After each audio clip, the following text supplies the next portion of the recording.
I think the first day we ever rolled film on Jane Fonda, I woke up that morning and I thought, wow, we're doing it. It's just a hair and makeup test, but it'll be the first time Jane's been in front of a camera in 14, 15 years. I'm so excited. This is the first time. And we started lighting, and I remember Jane walked in, and I was very nervous about how this was all going to go. And the first thing that came to my mouth, I didn't know what else to say, but... Well, he said, "Welcome back, Miss Fonda." It just made me cry. It was very touching. all the crew just dropped what they were doing, turned around, and we all just sort of applauded her.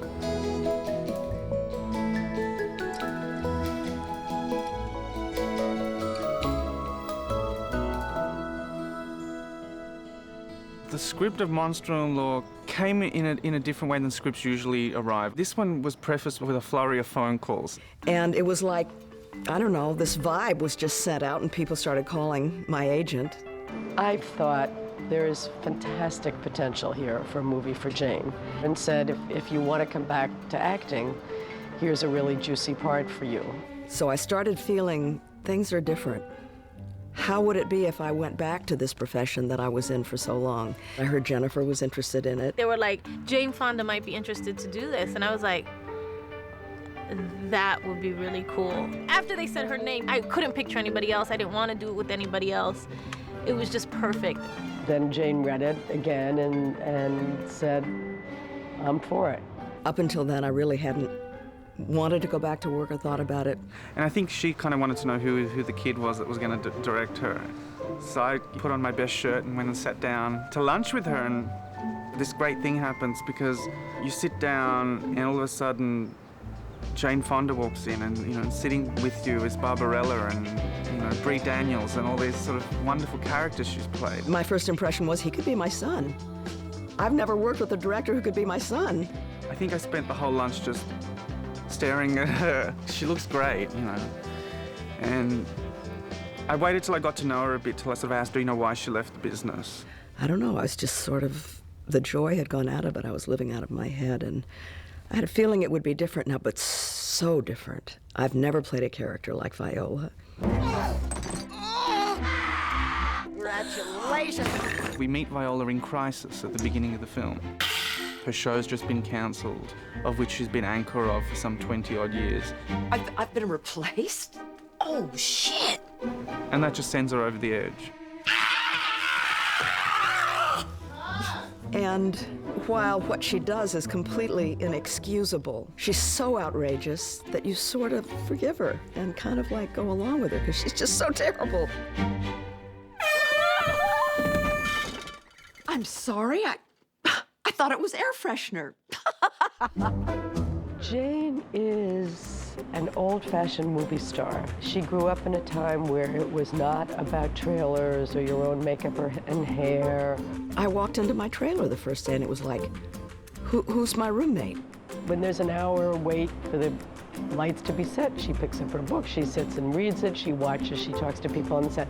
That is very much of another generation. She became part of the crew. How are you today, Gino? I'm great, young lady. On fire. We need a little more caffeine. Usually there's this hierarchy, there's cast and crew, and the two shall never mix. And, Jane's out there almost giving people haircuts, and, hanging out with them and talking about Atlanta and the ranch. There's lipstick now. She's just got this wacky side to her that you would never expect if you didn't know her, because she seems to be this true movie star and timeless and glamorous, and you would never think that she's got such a wacky sense of humor, and all her zaniness comes out in this character, so it's great.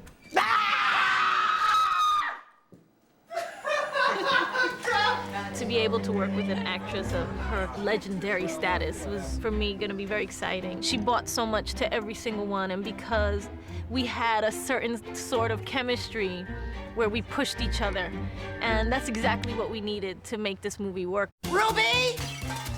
Ruby, I need a bottle of champagne. We're gonna celebrate. May I have the keys to the liquor cabinet? What key? So I was like, oh my, I'm working with Jane Fonda? There's no key. Ruby, give me the key. You sure they want me? And it's like, yeah, they want you. I was like, all right. So But first day one, she made me feel really comfortable. Ruby, give me the key. You want to take this outside? She only made me kiss her feet twice. Why don't you fix your hair? You like a damn cockatoo. She's nuts.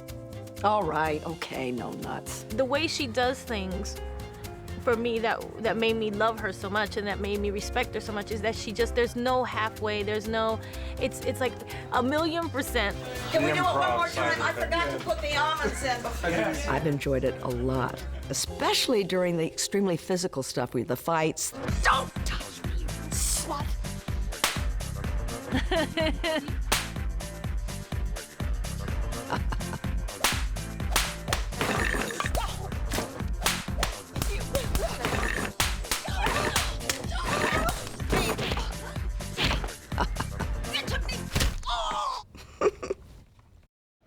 Yeah, very intimidating. Very intimidating when a older woman whoops your ass.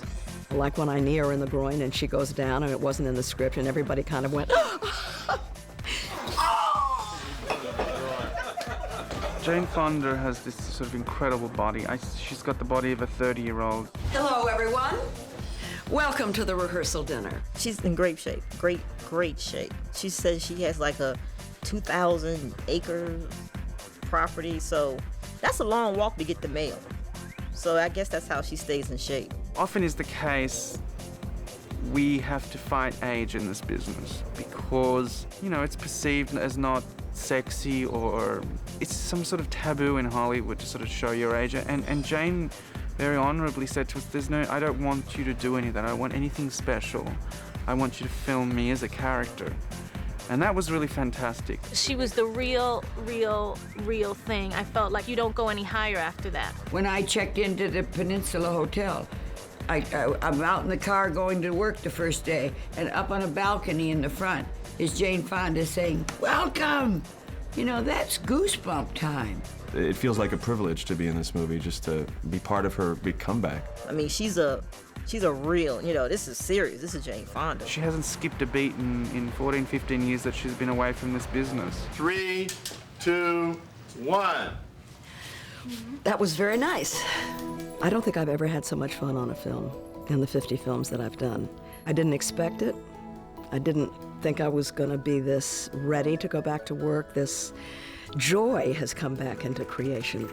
And I'm just glad that this movie, my first after 15 years, is not dour and is not serious, but is like outrageously over the top.